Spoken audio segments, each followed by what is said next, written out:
People would call it for a long time, not anymore, as a silent war happening in the West Bank under the shadow of what's happening in Gaza, because everybody's focusing there.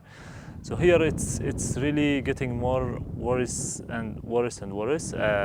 Communities from here, for example, in the southern area of the West Bank where we are today, at least 6 communities has fled from their homes under the attacks of the soldiers and settlers, and mainly during night, and threatened people to kill them if they wouldn't leave their homes. And you got what's happening in northern West Bank, in Jenin, Tulkarem, Tobas. Lately, the army is like raiding the camps and cities, destroying the roads, electricity, killing people for sure, and destroying the life properties. When people are faced with brutality, with violence, their hearts are hardened, and they want to often retaliate brutality and violence to the other side.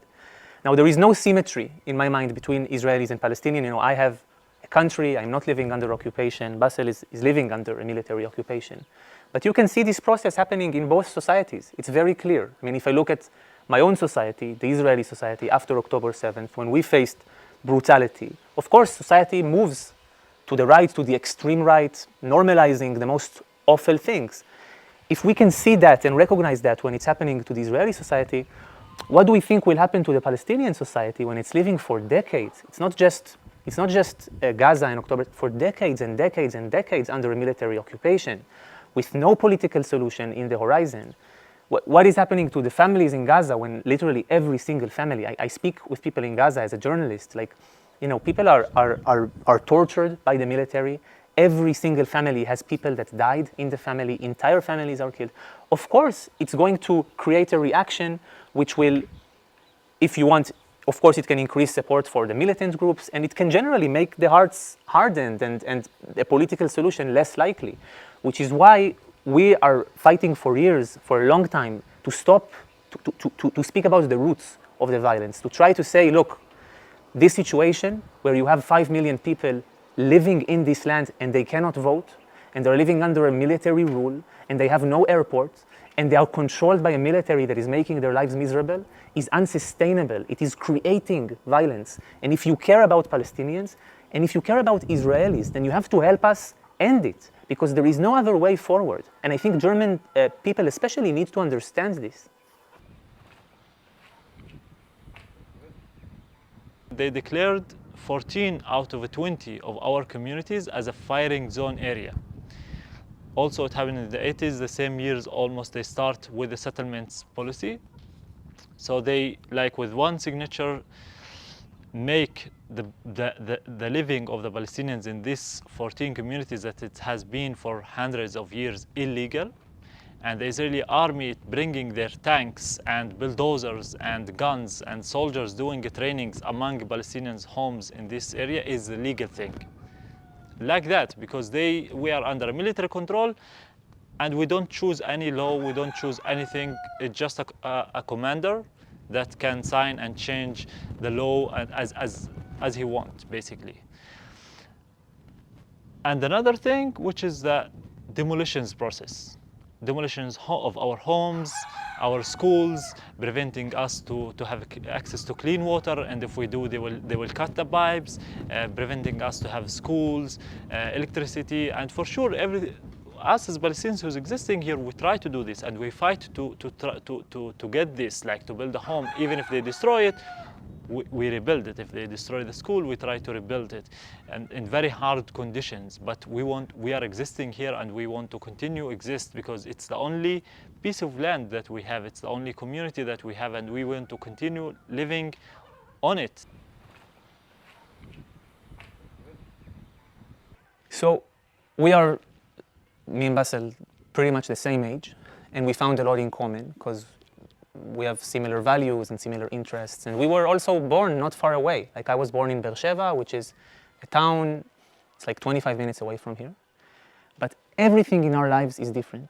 So imagine you are living on your land, and everything you try to do, there is a soldier that is telling you, no, this is illegal. No, this is illegal. No, this is illegal. And I felt responsibility, honestly, when I saw this happening as an Israeli. I saw people that similar to the people that I grew up with in my school that are coming here and using cement to close down water wells and driving bulldozers to take down schools and houses. And when all around, and you can see it in your eyes, like all around there is like big settlements with a lot of water and green, and it feels wrong. And when I saw it, I felt a responsibility to be a witness for it and to then write and speak with my people in the Israeli society to try to change it. So yeah, he was shot like on October 13 on the street here inside the community by a settler, and this settler was backed by a soldier and another settler. And my cousin was like transferred to hospital by the neighbors car. And the road that connect us to the city from here directly is blocked. Like, I don't know if you saw, but there is a gate they're preventing us to go here. So we have to drive all the road through there, and they have to look for another like agricultural road, sorry. The guys mentioned after driving on this settlements road to find an very dirt road to go to the city. So he arrived to the first clinic after half an hour while he's like bleeding. And in the clinic, they brought an ambulance. He had to be transferred to Hebron. And when the ambulance reached to the main entrance of the city, soldiers who were there was shooting because there was a protest on the entrance from young guys, and they were shooting like toward to prevent the ambulance and anybody to go outside of the city. So they drove him back to the hospital, and he spent like 83 days in the hospital in row. 60 out of them were like in the ICU, and he like did 2 surgeries after the 82 days. He's recovering, I mean, but very hard because like inside his stomach, like there was parts are not existed, were taken out because the bullet were exploded inside his stomach. And when he was like in July, he went to file a complaint because that was the time he could go to the police station, and this police station is in the settlement in Hebron. When he arrived to the police station to file a complaint against this settler, was filmed in a good video that I filmed shooting him. They detained him from 9 until 4, like under detention, and they make him pay a fee in order to go out. Before he arrived, the settler file was closed, and they say the settler was in a situation of defending himself against my cousin. 91% of those cases were closed by the police, because the police, not because the settler is innocent, the police said, we failed to investigate. We didn't find the evidence. Only 3% of the cases ever reach an indictment. So what is happening to Basel's cousin, if you can imagine it, he's shot inside his own village. He's unarmed. He's coming from the mosque by an armed settler. This is all on video. I hope you show the video so people see what it looks like. And the person just walks back to the settlement and he's there since, and nothing happens to him. Like, I don't know if I hope people in Germany can understand the helplessness that you feel when you're under a system of law that is against you, that no matter what you do, the people that attack you, there will be no accountability for them. You hear the same things all the time, like you are a traitor, you are forgetting your own people. But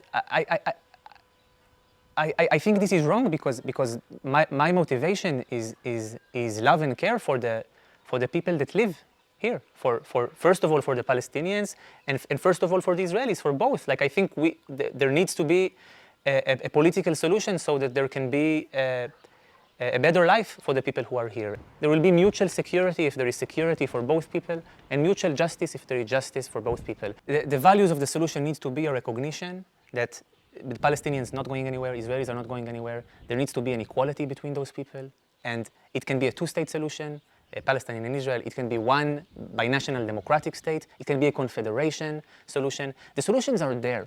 The misleading thing about solutions is that people believe that if the reason why there is no solution is because we did not come up with the right solution. No, The solutions are there. The reason why there is no solution is because there is no political willingness. And the way to create political willingness is also through pressure, which is what we need in order to be able to see a solution.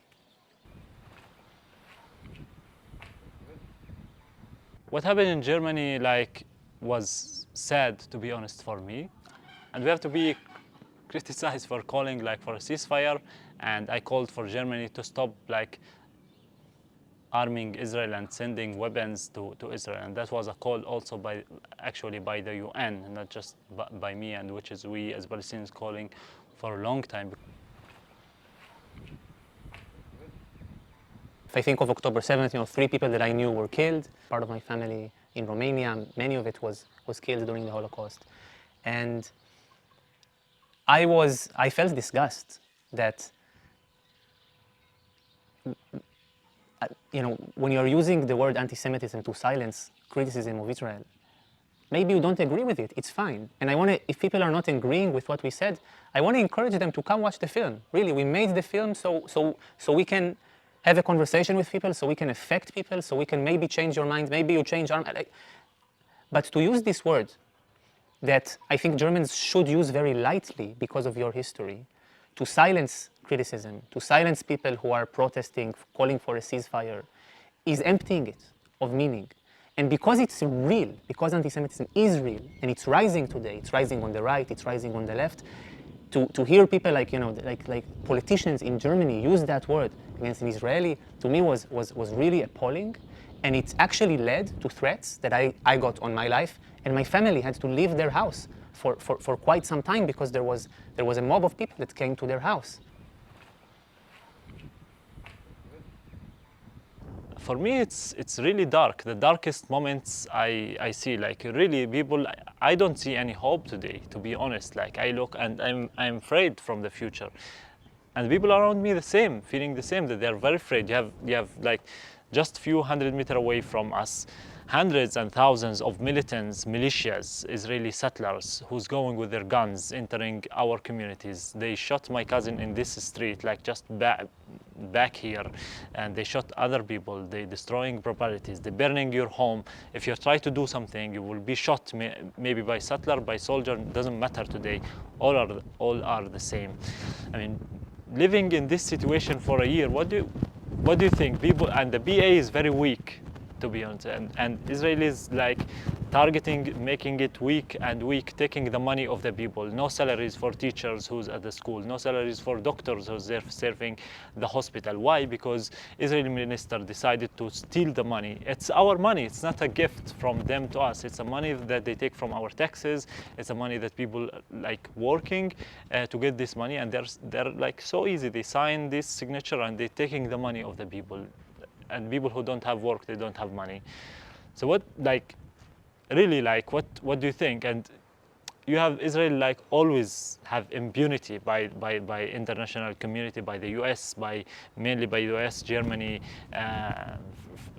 other governments like UK. You have the ICJ very clear ruling that the occupation is illegal and should be immediately ended. But no, they are expanding settlements and they're changing the facts on the ground, and they're making it de facto on the ground by creating more settlements and erasing more Palestinians from their homes. As an Israeli, I also think that there should be pressure from outside, like Basel, and I think that it will be helpful for everybody who lives in this land if there is a political change, and this is a way to bring political change. And I can understand, as someone whose family are Holocaust survivors, I can understand that Germany and Germans feeling a responsibility to protect Israelis. I can understand it.